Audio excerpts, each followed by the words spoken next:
Bienvenidos amigos a este 64º capítulo de Espejo Constitucional, donde revisamos la actualidad del proceso constitucional 2023 junto a destacadas personalidades del ámbito político, por supuesto. Les recuerdo dar me gusta a este programa, compártelo en tus redes sociales y comenta. También puedes suscribirte a nuestro canal, activar la campana para que te lleguen las notificaciones cuando subimos cada nuevo contenido, y les recuerdo que estamos monetizando este canal hace un rato, así que puedes aportar a través de los super chats. Así que dale nomás, apóyanos económicamente para poder seguir llevando las ideas de la libertad hasta los dispositivos de nuestros espectadores. Y saludar también a Fair Supply, nuestro auspiciador, que gracias a él estamos entonces al aire el día de hoy. Recordarles, por supuesto, que este próximo domingo 7 de mayo tenemos votación. Ahora votamos todos y todas y todos, perdón, ese es el hashtag que tiene el CERVEL para este 7 de mayo. Votar es obligatorio. Te recuerdo, habrá multas entre 0,5 y 3 UTM para quienes no participen de esta actividad, de esta votación tan importante del próximo 7 de mayo. Y por supuesto voy a partir este programa el día de hoy, un día tan especial como hoy, 96 años de la Fundación de Carabineros de Chile. Desde acá, desde esta humilde tribuna, le damos un saludo cariñoso a nuestros carabineros de Chile, quienes nos protegen y guardan de los malandrines, ¿no? Así que usted, si está en posibilidades, dele un saludo a su carabinero.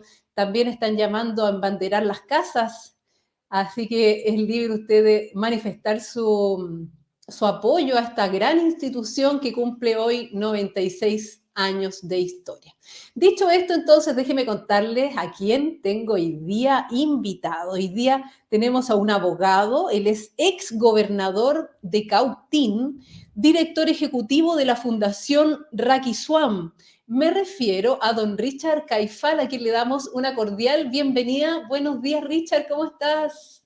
Muy buenos días, Yemba Pudungún, Mari Compuché, un saludo a todos ustedes y también sumarme a este saludo para todos los carabineros y carabineras de nuestro país en su 96 aniversario. He trabajado con carabineros, tengo familiares carabineros, así que un orgullo el día de hoy. Así que un gran y cariñoso saludo. Muy bien, mira, también nos están saludando ya los primeros conectados a nuestro programa. Tempranito, 9 de la mañana, 4 minutos de este día, 27 de abril ya. Y bueno, vamos a pasar entonces a lo que nos convoca. Hoy día vamos a hablar específicamente de las candidaturas indígenas. Entonces, vamos a ir ahí. Ah, no, antes de las candidaturas indígenas, perdón, déjeme contarles, se me había ido esta información, se me estaba quedando en el tintero. Fíjese que hay un nuevo match constituyente. El año pasado lo hizo la tercera también, donde usted va respondiendo algunas preguntas que se hacen respecto de temas constitucionales, por cierto, y te hacen el mejor match dentro de la región donde uno vive. Yo lo hice ayer, me salió como yo pensaba exactamente, al menos el partido. Así que los invito a todos a participar de este match constituyente de la tercera, por supuesto. Entonces tenemos acá Consejo Constitucional 2023, la elección para la candidatura del pueblo indígena. Entonces los requisitos eran que podrán ser candidatos o candidatas las personas indígenas que primero sean ciudadanas con derecho a sufragio y acrediten con certificado otorgado por la CONADI la calidad de indígena con indicación de su pueblo. Y estas candidaturas además deben ser patrocinadas por comunidades o asociaciones indígenas y también por patrocinantes personas naturales. Eso entiendo que son esas dos fórmulas para llegar a constituir una candidatura. ¿No es así, Richard?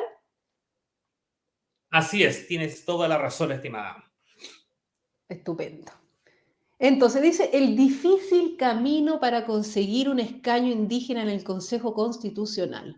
Para conseguir un puesto en el nuevo órgano redactor, los representantes de los pueblos originarios deben sumar el 1,5% de los votos obtenidos en las 16 regiones del país. Si se toma como referencia la participación del plebiscito de salida, el requisito implica lograr más de 191.000 sufragios.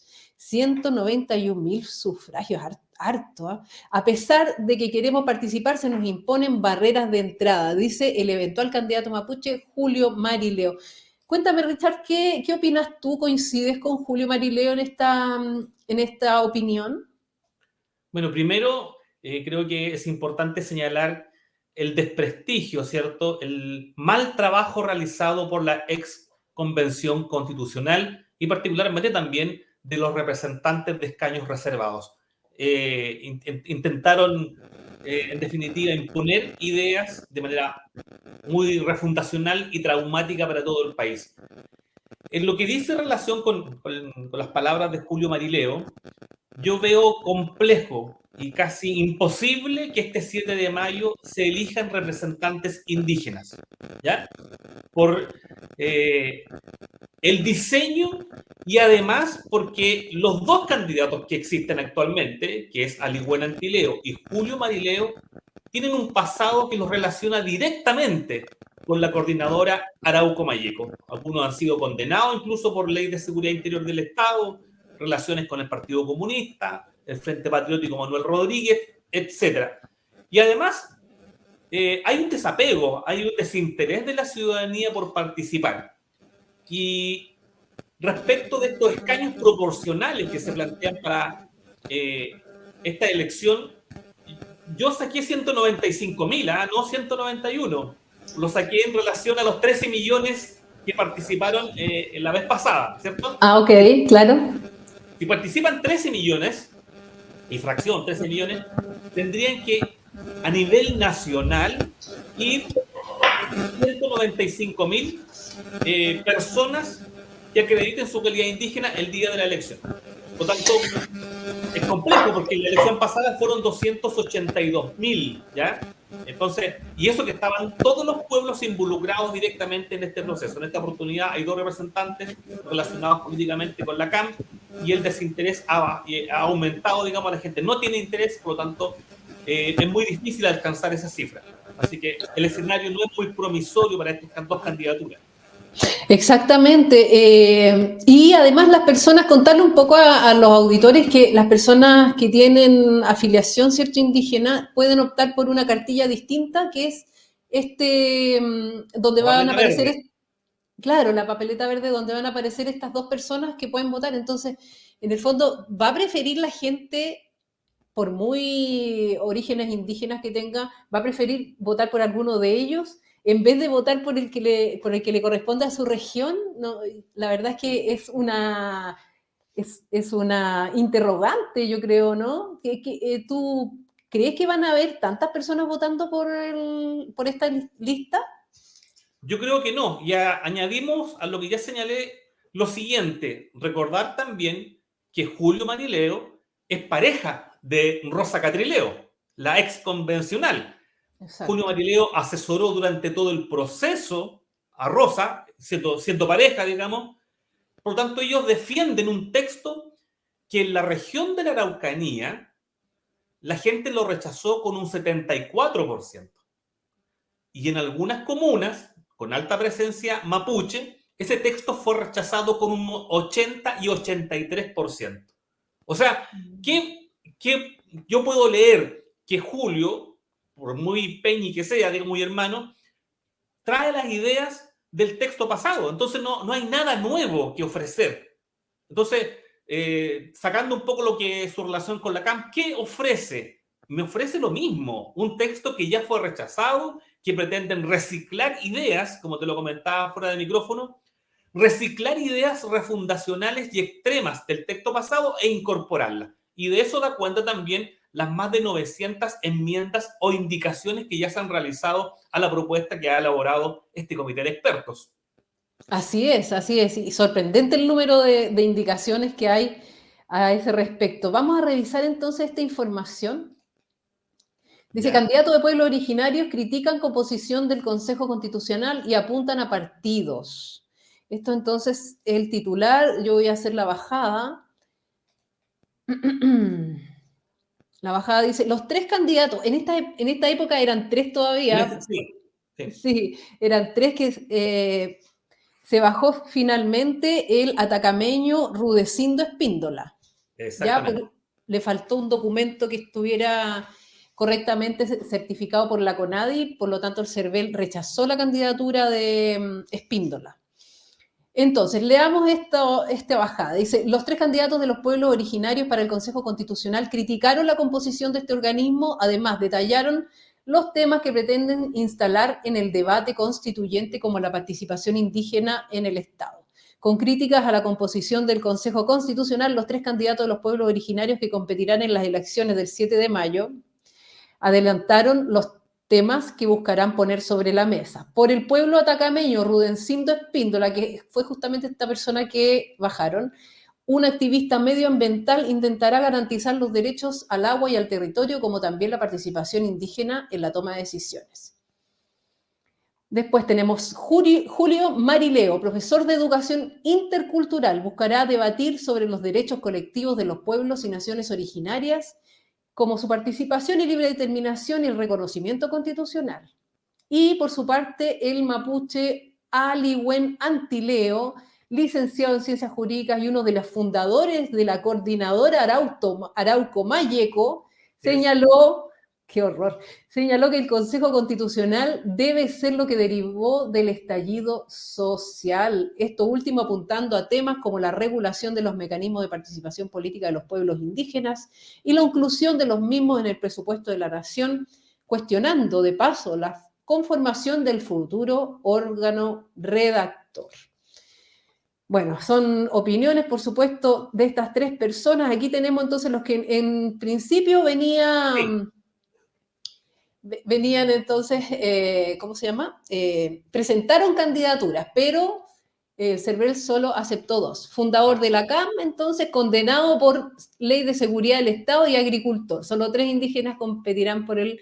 Entonces, cuéntame tú que conoces más a esta persona. El de la izquierda, entonces, es Alihuén Antileo, ¿no es Sí, así? él es Alihuela Tileo. Él viene desde el exilio, formó parte del Frente Patriótico Manuel Rodríguez, Partido Comunista, fundador de la Coordinadora Arauco Mayeco, y como él dice, o sea, es como una especie de legado, ¿cierto?, de todo lo que fuera estallido social, pretenden plasmarlo o llevar sus ideas. Por lo tanto, o no vieron el resultado del 4 de septiembre o no han entendido absolutamente nada, o no quieren entender, porque la ciudadanía fue muy categórica, muy contundente. Lo mismo Julio, como te dije, él es la pareja de Rosa Catrileo. Ellos son los que impulsaron, promovieron el texto, las ideas que el país rechazó. Sin embargo, pretenden volver a insistir en algo que el propio mundo indígena ya le dijo que no. No es que estemos en contra, y eso aquí quiero hacer la aclaración, no es que estemos en contra de generar una consagración constitucional, pero no de la manera traumática, no por sobre los derechos del resto de los ciudadanos de este país. Nosotros somos chilenos, así no nos autodefinimos. Tenemos un origen mapuche, por supuesto que nos sentimos orgullosos. Queremos colaborar, queremos complementar el desarrollo de Chile en general, digamos. Pero cuando me plantean ideas que van a atentar contra los derechos de mi amigo, de mi vecino, del resto de los chilenos, obviamente yo no puedo compartir esa visión. Y allí la gran diferencia, digamos. Y además que vuelven de manera, yo diría, bastante porfiada a tener una visión estatista de las cosas. Si esa es la gran diferencia también entre un sector del mundo indígena. Creen que todo lo va a solucionar el Estado, que el Estado va a ser empresario, que el Estado tiene que hacerse cargo de la salud, de la educación. ¿Y dónde queda la libertad? Pues si nosotros conocemos cuál es la lógica estatista, es curioso, ¿cierto? Porque vivimos en un sistema de libre empresa, de desarrollo económico, pero sin embargo el mundo indígena debe ser el que ha sufrido el paternalismo estatal. Es Exacto. curioso, ¿eh?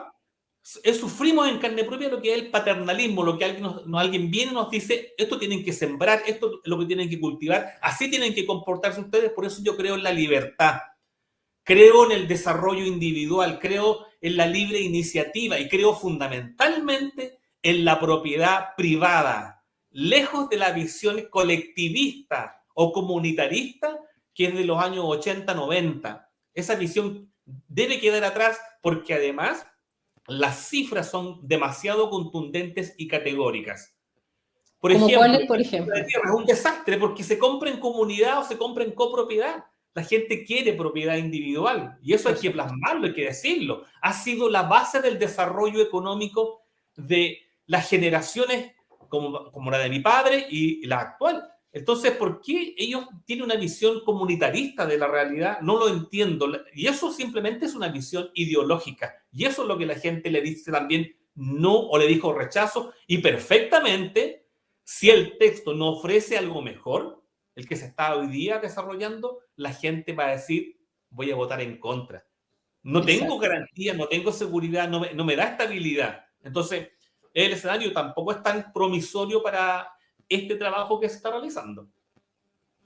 Exactamente, es toda la razón. Mira, fíjate, Richard, en otro tema, nos dicen que Ya. hay un zumbido. ¿Seguirá el zumbido? A ver si me ayuda Jimena.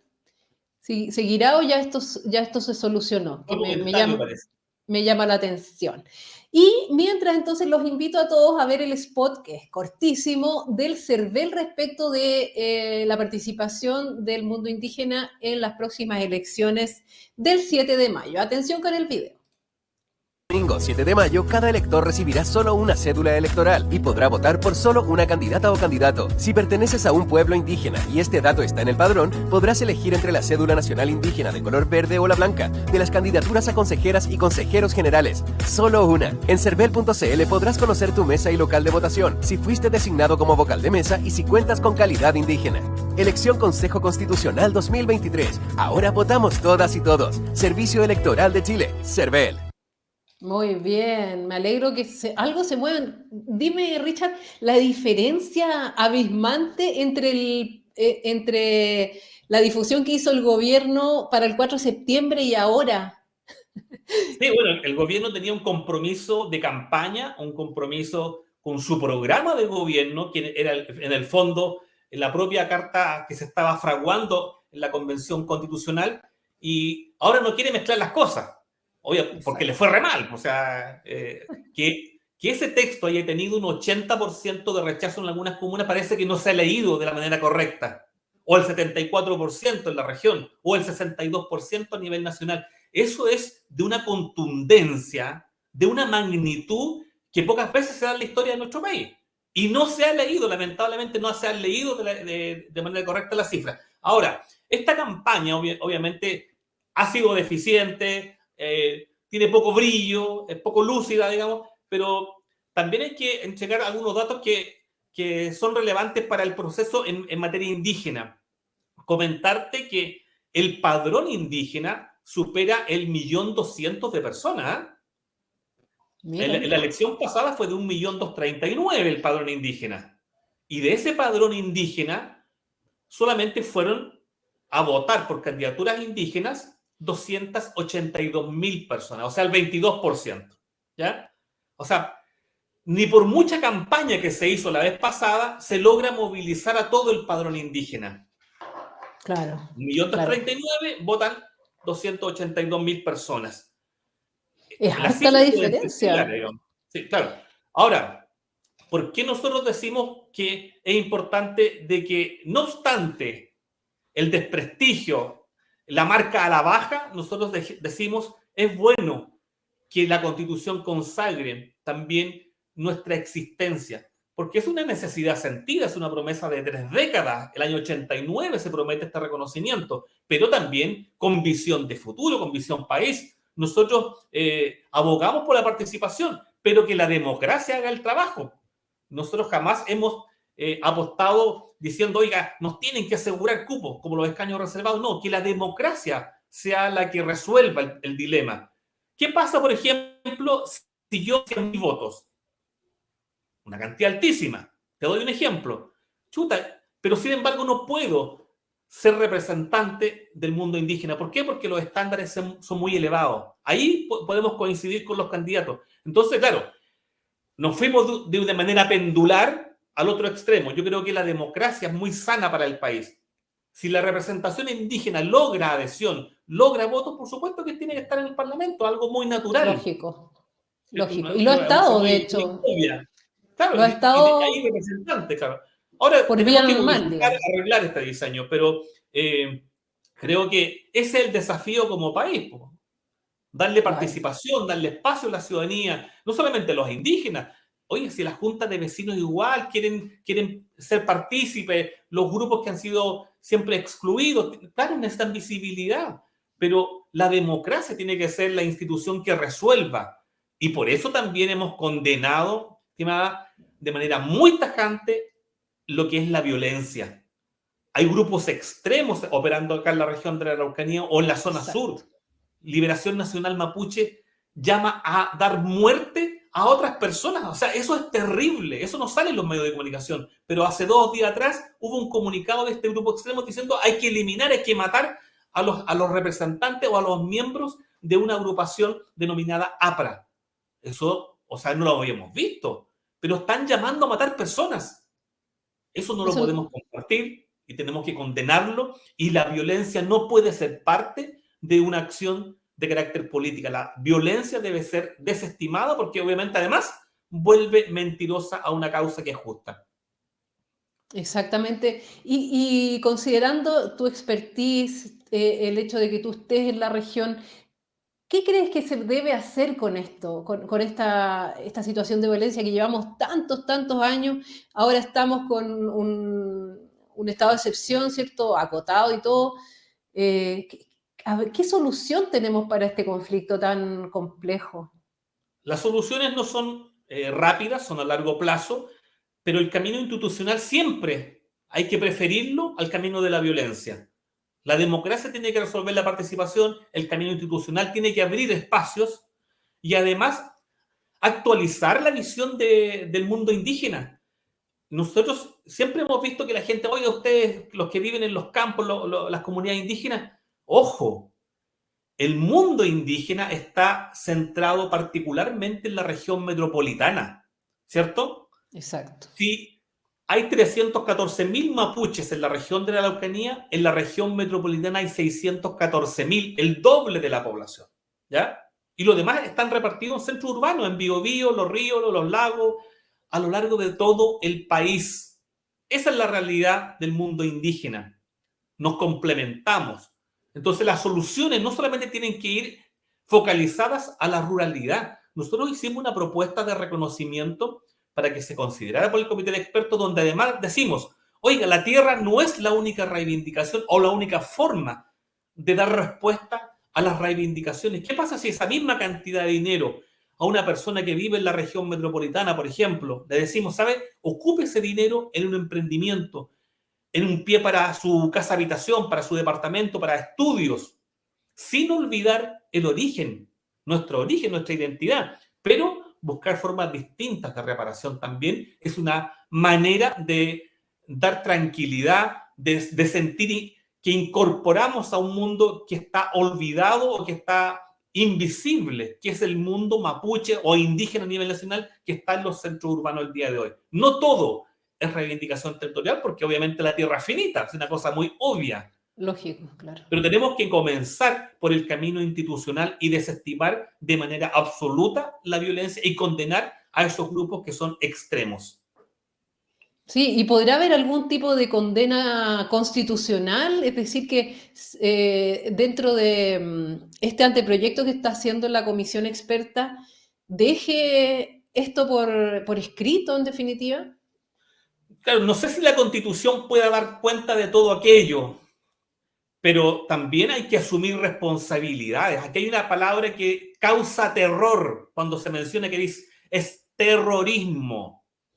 Sí, Hay que decirlo con claridad. Hay acciones que obviamente deben ser consideradas como acciones terroristas y el quemar vivo a personas es algo deleznable, condenable absolutamente. Y no porque hay una leguleyada jurídica esto no puede ser calificado como terrorista.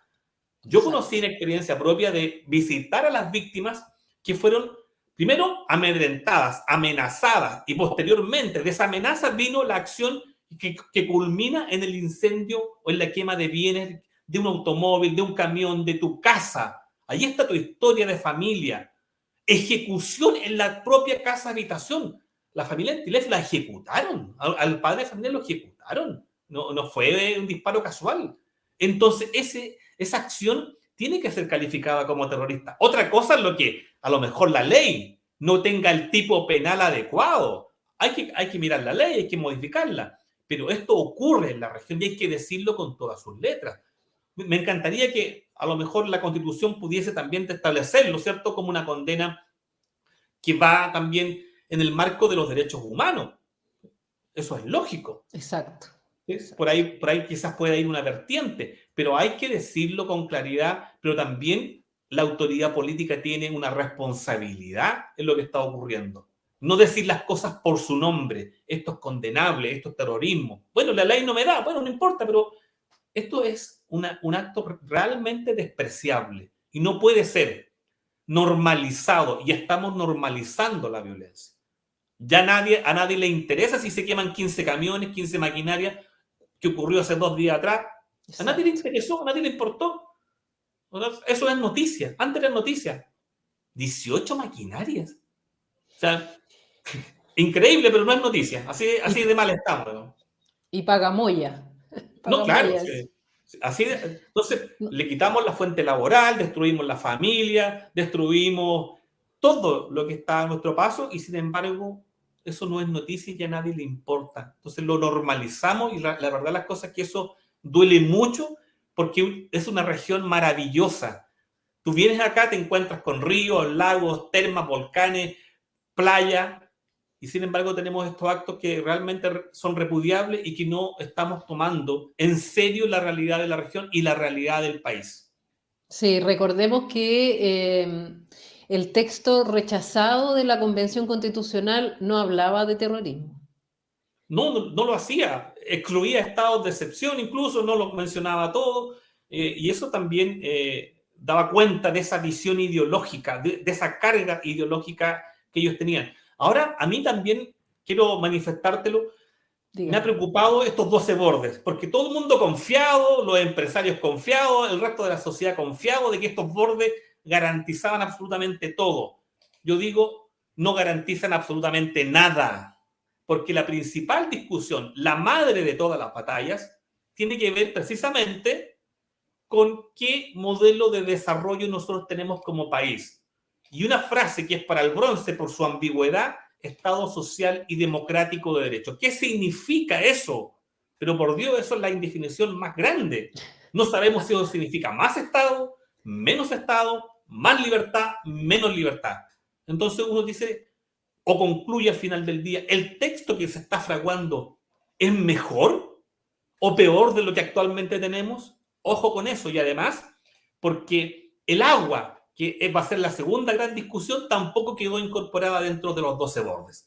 Así que no es tan feliz el análisis que podemos hacer de este actual proceso. Exactamente, exactamente. Bueno, yo el otro día tuvimos un programa específicamente del Estado Social de Derecho, de Estado Social en realidad, ¿Sí? y tuvimos una cuña del mismísimo Hugo Chávez diciendo que el Estado Social no es nada más que el socialismo, no Claro, es nada más que eso. no es nada más Entonces, que eso. Entonces, depende mucho cómo se vaya, dicen, ¿no? Depende mucho cómo se vaya a definir Estado social, si es compatible o no con el principio de la subsidiariedad del Estado. Eso es lo que nos han dicho algunos expertos. Sí. es que no existe una garantía, un sello que te permita decir, bueno, vamos a mantener este modelo, lo vamos a mejorar, pero aquí va a depender también mucho de la elección de consejeros el día 7 de mayo. ¿Cuál es la visión? Bueno, como lo plantean otros panelistas, puede ser 20-30, o sea, la derecha puede tener mayor amplitud, pero tampoco eso es garantía de absolutamente nada por el desapego que la ciudadanía manifiesta el día de hoy. No sé si viste una encuesta hace 2 o 3 semanas 44% rechazaría el texto, 34% lo aprobaría. O sea, al día de hoy ese texto, por muy bueno que se presente, sigue siendo rechazado. Sí. Nosotros, por nuestra parte, a lo menos aspiramos de que haya una línea de reconocimiento para los pueblos indígenas, de nuestra existencia y también del querer participar, pero bajo las reglas del juego democrático, no de los privilegios, no de la visión paternalista, sino una institucionalidad que dé cuenta de todo, de la diversidad, porque somos un país distinto, tenemos de Arica a Punta Arenas también una colorida visión de nuestra morenidad y queremos que esa morenidad se mantenga, a lo menos en su esencia, en su identidad. Muy bien, estupendo. Vamos a seguir entonces adelante con la revisión de la prensa respecto justamente de esto. Y dice, Tricel rechazó definitivamente la única candidatura del pueblo atacameño, que era de don Rudecindo Espíndola, ¿cierto? Entonces, bueno, Sí. aquí básicamente se informa por qué. Eso. Y don Aligüen Antileo, candidato mapuche al Consejo Constitucional. La representación de los pueblos originarios corre riesgo. Evidentemente me imagino que estás de acuerdo con este titular, ¿no? Sí, como te decía, nosotros abogamos por la participación bajo las reglas del juego democrático. Creo que el diseño se puede mejorar sustancialmente para futuras elecciones. Se ha puesto un umbral que es muy elevado y además porque no hay experiencia electoral en la realidad concreta, digamos. Claro. Eso también puede generar, y eso también, ojo con lo que te voy a decir, generar un discurso de víctima. ¿Qué pasa si el 7 de mayo no hay ningún representante, que en nuestro pronóstico, digamos, que no haya representante por el diseño electoral? Va a generar una situación en que va a haber una victimización y allí van a aparecer todas las voces de la convención pasada reclamando en contra de este proceso. Entonces, claro, puede que la causa indígena haya sido desprestigiada, pero no es una situación que tenga que ver con la causa en sí misma, tiene que ver con los actores, pero puede dar pie a una victimización y puede generar momentos álgidos respecto de la discusión de este texto que hasta el momento había pasado muy planita, sin mucha prensa, sin mucho elemento comunicacional, pero que puede generar momentos álgidos, no solamente por la discusión en sí. Hay dos elementos que son ajenos a este proceso, pero que ya se están incorporando. Primero, el presidencialismo, ¿ya?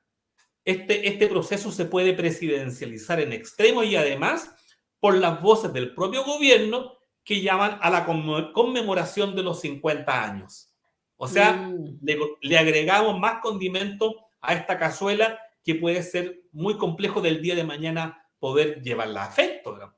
La gente se está fijando en este proceso desde el punto de vista del electorado presidencial. Hay candidatos que se sacan fotos con Matei, con Carter, con Kast. Ahora, uno ve los candidatos del oficialismo, no hay ninguna foto con el presidente de la República. Ojo con eso, nadie se ha sacado una foto con el presidente de la República. Sí, claro. ¿Cierto? Claro, pero ese es el temor que yo veo, digamos, presidencializar el proceso y además levantar olitas respecto de la conmemoración de los 50 años. Eso puede ser a favor o en contra, pero sin embargo genera un ambiente complejo de poder a veces analizarlo. ¿Qué es lo que interesa? ¿El ambiente o interesa efectivamente el texto que se está elaborando? Y ahí la discusión obviamente va increciendo y podemos desviar finalmente el foco de atención.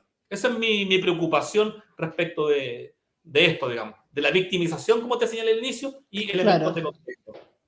Claro, la victimización en el fondo como pueblos originarios que no tienen representación. Claro. Sí.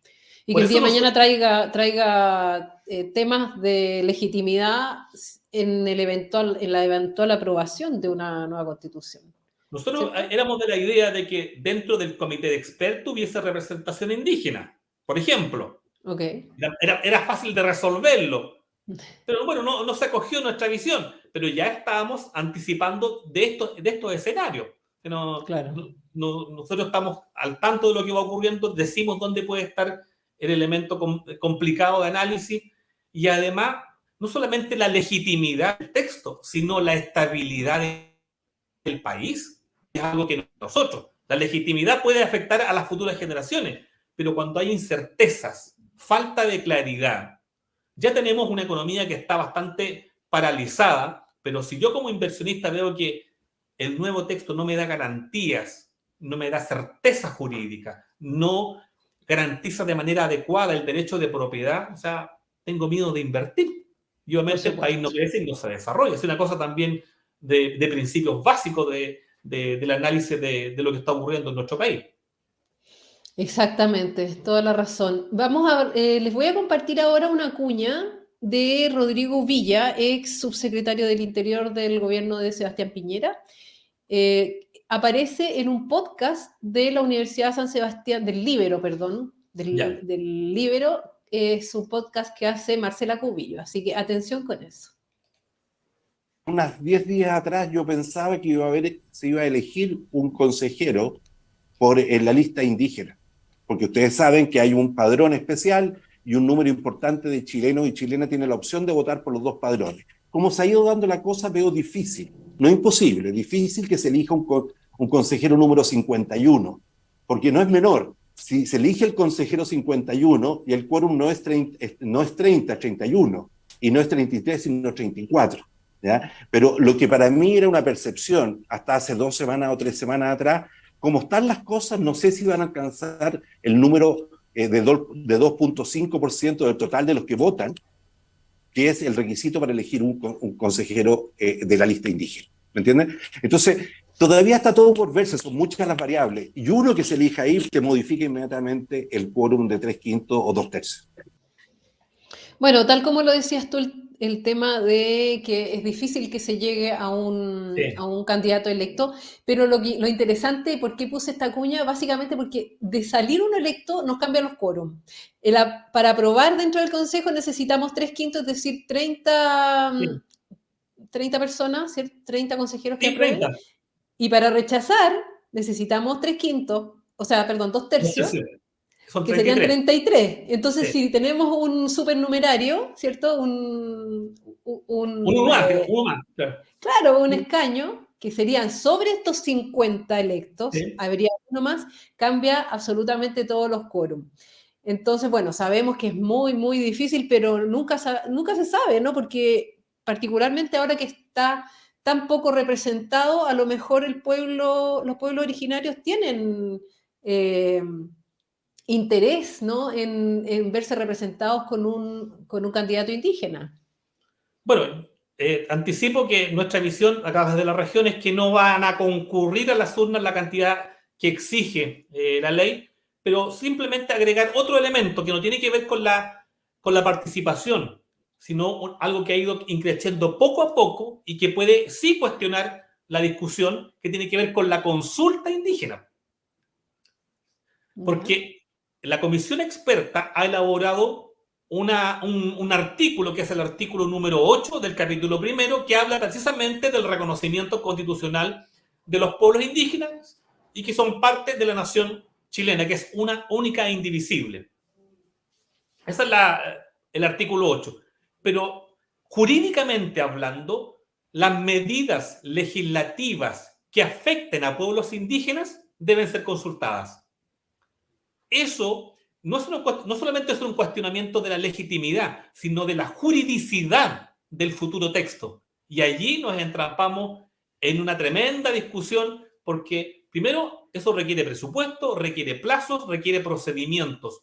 Y los plazos ya están encima. ¿Cuándo vas a realizar la consulta? ¿Y qué pasa si no la realizas? ¿Y la consulta sería en relación a qué? Que no me perdí en esa parte. Artículo 8. Ah, ¿ya? ok. Porque la comisión experta elaboró un capítulo 1, que son en el fondo las bases, digamos. Y dentro de ese capítulo 1, en su artículo 8, habla del reconocimiento de los pueblos indígenas. Y ese documento va a pasar a los consejeros, pero sin ser consultado.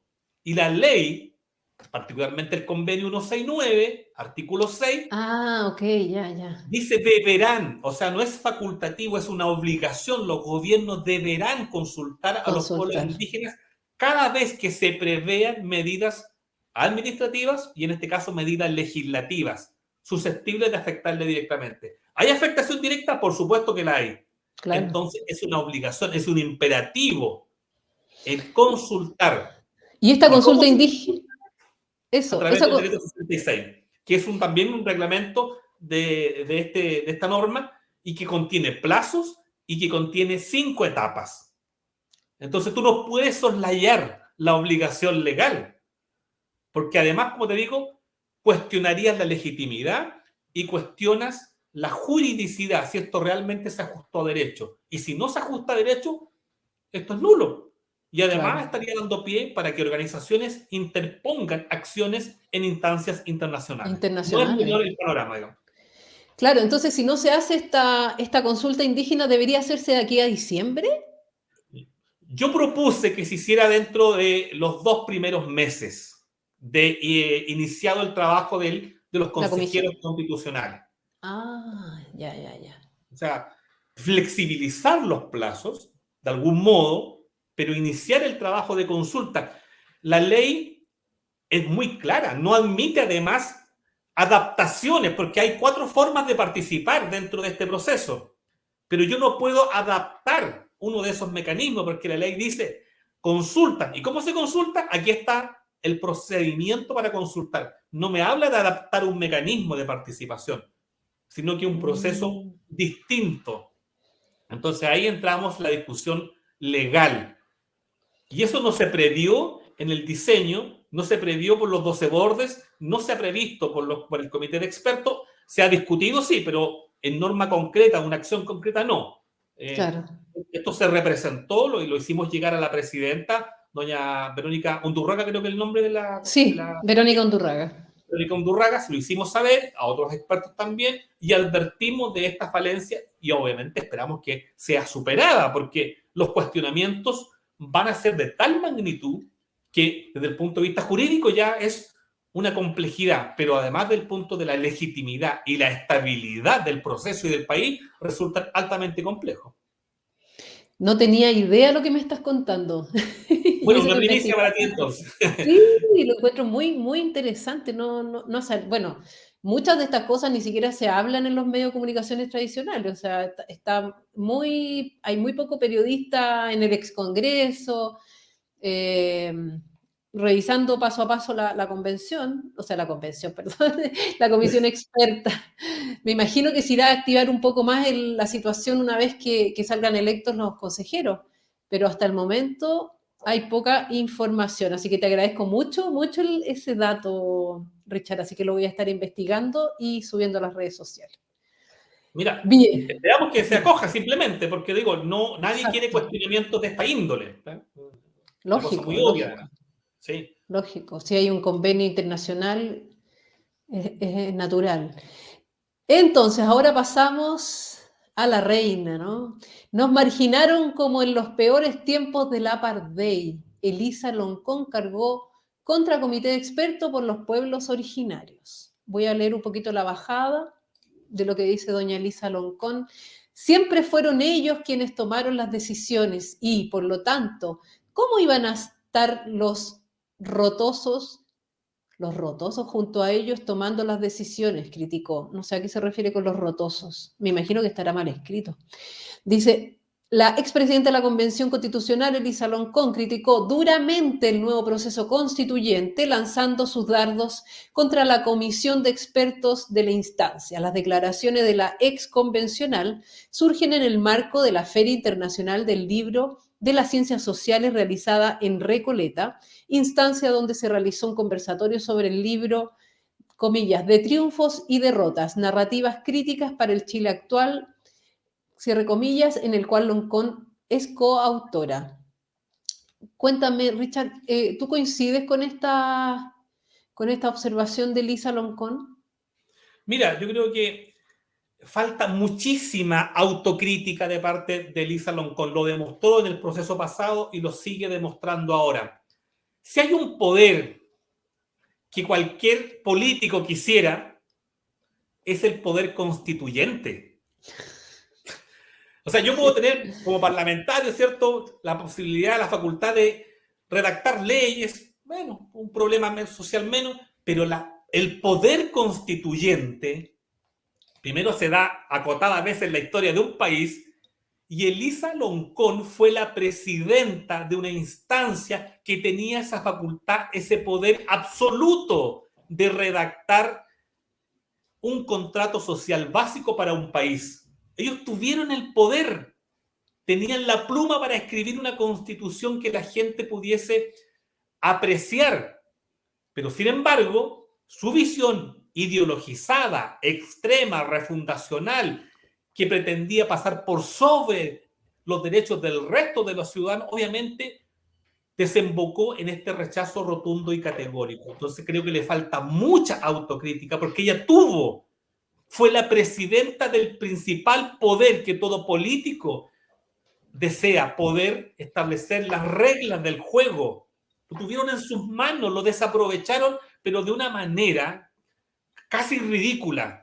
Y eso es lo que no comparto, la falta de autocrítica, porque el desprestigio que se ha generado respecto de una causa tan hermosa como es la causa indígena, para mí, obviamente no lo puedo hoy día decir o aprobar de buenas a primeras el titular de eso, porque ellos tuvieron la facultad, ellos cometieron los errores, y hoy día, eso es lo que a mí me da a veces como lata de la victimización y hablar desde el resentimiento.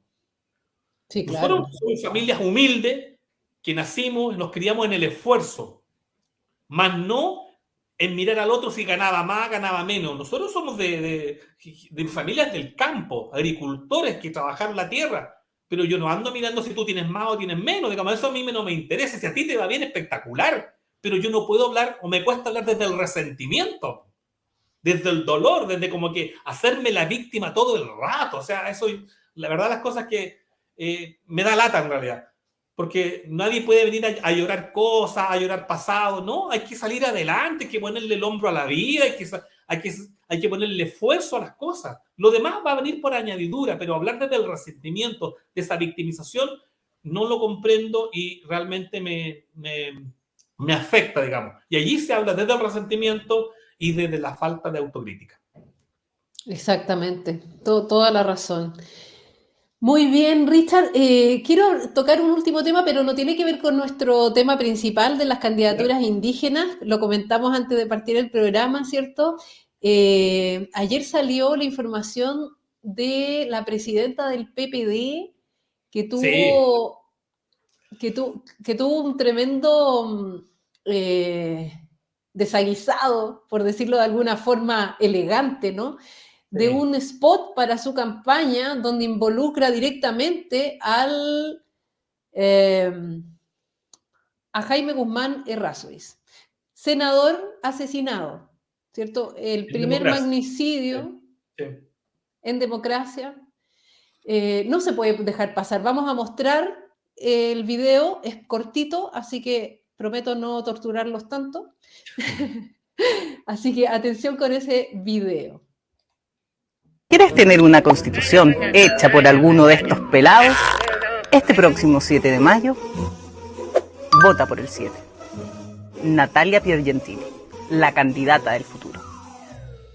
La candidata del futuro mirando el pasado. Estamos hablando del año 91, cuando fue asesinado el senador Guzmán. ¿Qué opinión te merece esta canallada, Richard? Lamentable, repudiable, condenable, y habla simplemente de los resentimientos de una candidata del pasado, como tú bien lo dices. No está hablando del futuro.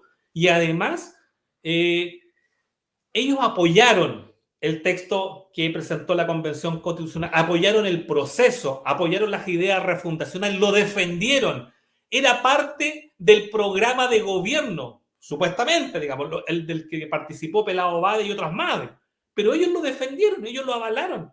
Entonces, como hacerse el loco ahora, diciendo, no, ahora este personaje no me representa, pero si avalaste a personajes de esa calaña y otros más, y avalaste un texto. Entonces, realmente una inconsecuencia y una falta de respeto también, porque uno puede tener diferencias políticas, y eso es legítimo en una sociedad, es parte del juego democrático, pero atentar de esa manera creo que no representa el espíritu de un proceso eleccionario que debe ser limpio, porque las ideas son las que tienen que primar, no la descalificación.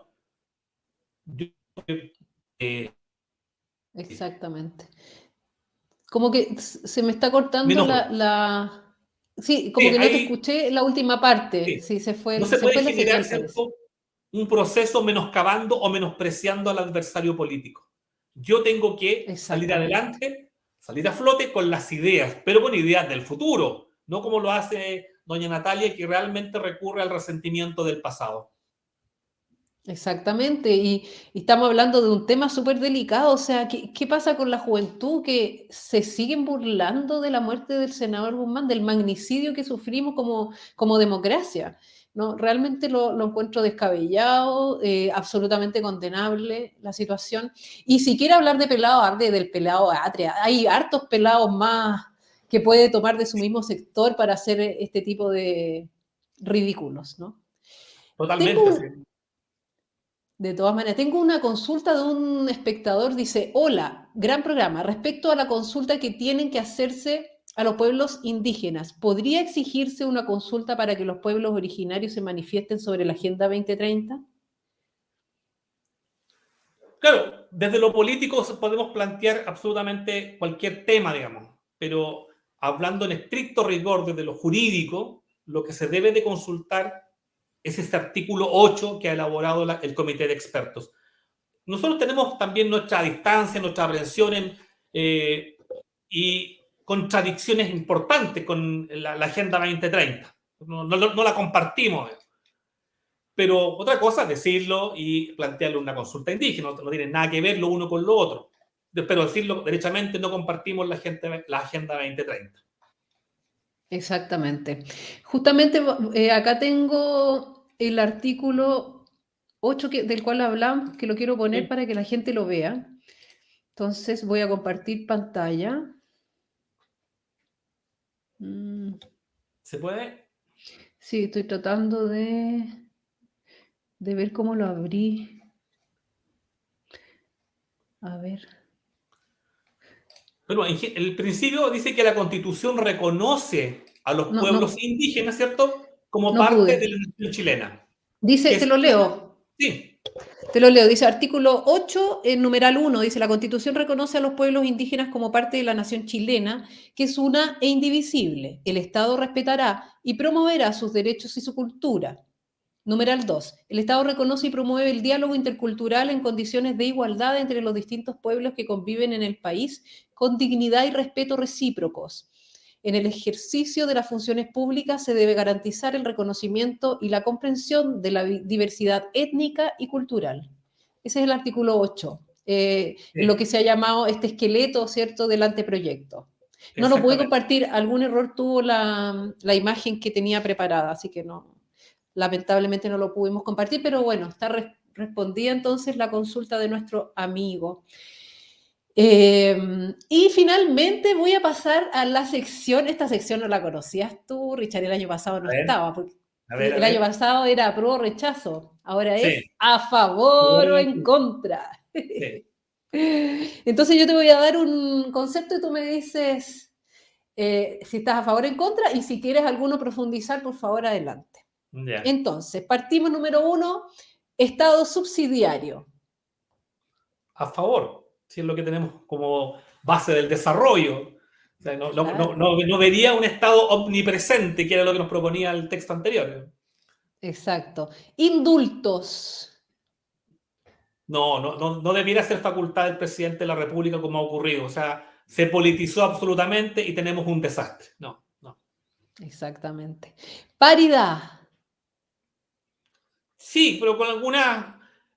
recogí la experiencia. Muchas candidatas quedaron fuera del proceso anterior porque el 11. tema de las paridades las excluyó. Entonces, sí, pero con alguna observancia, digamos, creo que esos absolutismos con falta de criterio a veces perjudican a quienes queremos beneficiar. Exactamente. No, dicen que no hay que derribar un muro hasta saber por qué se puso ahí. Claro. Sí, pues. Desarme de la población civil. En el contexto actual creo que no. Yo creo que sí hay que... De hecho, tenemos una legislación que es bastante rigurosa, no es tan permisiva. Pero Exacto. sí, obviamente, han habido grupos narcos que utilizan armas de grueso calibre y Carabineros no tiene hoy día ese mismo poder de fuego. Entonces hay que tener ojo también con el tema de las armas, mayor rigurosidad, pero no podemos decirle a la población no se defienda. Lógico. Es parte de un principio básico que es la vida. Si yo pongo en riesgo mi vida o alguien lo pone en riesgo, yo me voy a defender. Entonces es un derecho humano esencial, la vida. Exactamente. Agenda 2030. No la compartimos en lo absoluto. Para nada. Estado social y democrático de derecho. La ambigüedad más grande que se ha planteado, porque nadie sabe lo que significa. Como te decía, ¿qué significa eso? ¿Mayor presencia estatal? ¿Menos presencia estatal? ¿Es mejor de lo que tenemos actualmente? Creo que no es mejor. Y nos puede llevar a precisamente interpretaciones antojadizas, porque tú vas a interpretar lo que puede significar Estado social y democrático de derecho. O sea, si tú eres de izquierda, lo vas a interpretar a tu antojo. Y eso vamos a quedar al vaivén, al viento político de los futuros años. Exactamente. Claridad y certeza lo que necesitamos. Claridad. Tal cual, tal cual. Capítulo especial para las Fuerzas Armadas de Orden y Seguridad. Creo que es necesario y fue excluido precisamente en esta discusión. Las fuerzas de orden y seguridad son más necesarias que nunca, no solamente por lo que ocurre acá en la zona sur, sino que lo que está ocurriendo en tema de migraciones, cuáles son sus atribuciones. Por supuesto que hay que regular el uso de las armas, pero obviamente estamos con las fuerzas de orden y seguridad en una situación de desventaja frente a la delincuencia. Y esto va a ir creciendo, esto no va a ir disminuyendo. El narcotráfico se está apoderando de los países de Latinoamérica. Tenemos que tener una regulación y ojalá de rango constitucional. Perfecto. Protección a la vida del que está por nacer. Solamente se indica en el anteproyecto hasta el momento el derecho a la vida, solo. No habla de la protección de la vida del que está por nacer, que lo tenemos en nuestra Constitución vigente. Sí, claro, yo creo que la discusión que se va a dar directamente en relación con el tema del aborto, digamos, porque el texto pasado no establecía ningún tipo de plazo ni garantía, o sea, en el fondo era atentar contra la vida. Yo creo que si hay algo más preciado para el ser humano, precisamente es el poder nacer o tener ese derecho a nacer y a vivir. O sea, hay que cautelarlo de manera bastante rigurosa y no establecer una puerta abierta para el aborto. Perfecto. Eliminar el INDH. Mira, por muy visión negativa que podamos tener del actual INDH, creemos que la solución no está en eliminarlo, sino que está en despolitizarlo. Y como otras muchas instituciones requiere una visión, porque los derechos humanos no han venido acompañando ya de larga data. Lo que pasa es que hoy día se prostituyeron y fueron a la calle a hacer campaña política. No, yo creo que un instituto realmente de derechos humanos debe velar por las normas que son relativas a nuestros derechos esenciales. Y también es parte de la institucionalidad democrática que exista, pero no de la manera politizada y casi electoral que tomó el INDH con autoridades que realmente yo no sé dónde tienen puesto su interés, pero a veces lo veo más en favor de los delincuentes que de las personas. Exactamente. Y finalmente, voto nulo. Yo tengo un hashtag, lo voy a poner acá, a ver si las personas que nos ven lo pueden usar, que es yo no anulo. Yo creo que debemos fortalecer siempre la democracia, siempre la opinión, la participación de las personas. ¿Sabe decir, este candidato me gusta, este candidato no me gusta? Porque si no, entramos en contradicción. O sea, no, ¿sabe? Que anule su voto, no participe. Esa es la obligación, nuestro deber. Así como tenemos derechos, también tenemos obligaciones. Y esas obligaciones hay que cumplirlas, que es nuestro deber cívico. Ir a las urnas, votar por el candidato que me representa o que no me representa, pero hacer ese ejercicio de manera permanente, porque ese es el legado que le vamos a dejar también a nuestros hijos, la participación, el voto democrático, universal y secreto, por supuesto. Muy bien. Estupendo. Entonces esa fue nuestra sección a favor o en contra.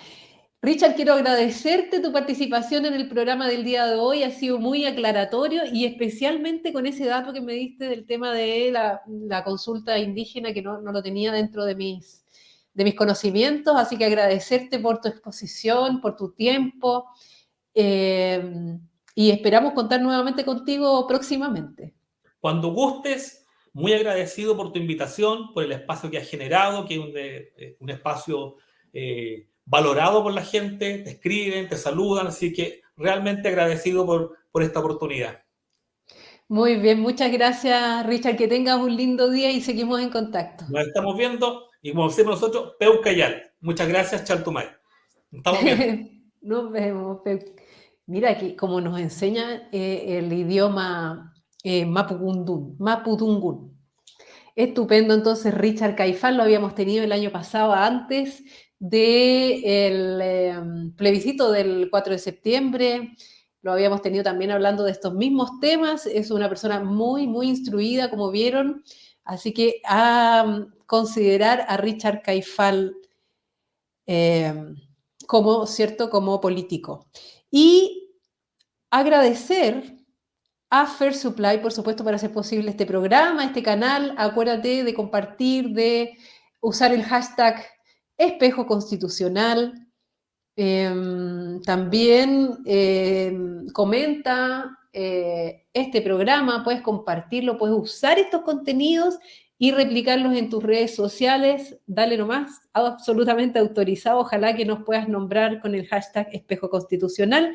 Y bueno, tenemos entonces el próximo martes, ya será la última candidata entrevistada por Espejo Constitucional, así que ahí les vamos a estar contando quién viene hasta nuestro programa.